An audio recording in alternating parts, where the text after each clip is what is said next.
La Bible ne fait jamais spécifiquement référence à la consommation d'alcool par les mineurs.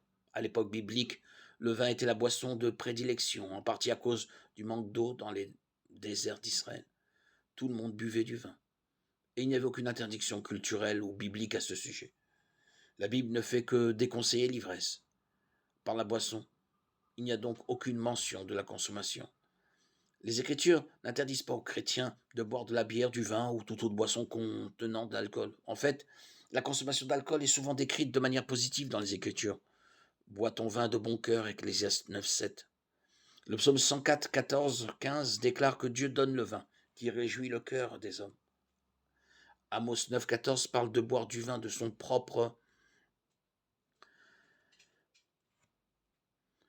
vignoble, comme d'un signe de la bénédiction de Dieu. Cependant, la Bible condamne spécifiquement l'ivresse et ses effets. Proverbe 23, 29, 35.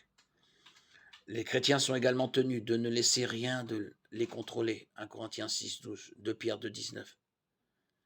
Les Écritures interdisent en outre aux chrétiens de faire de quoi que ce soit qui pourrait offenser d'autres chrétiens ou les encourager à pécher contre leur conscience. 1 Corinthiens 8, 9, 13. Prenez garde cependant que ce droit qui est le vôtre ne devienne une occasion de chute pour les faibles. Si quelqu'un vous voit, vous qui avez de la connaissance, manger dans un temple d'idole, ne sera-t-il pas encouragé, si sa conscience est faible, à manger des viandes sacrifiées aux idoles? Ainsi, par votre connaissance, ce frère pour lequel Christ est mort périra.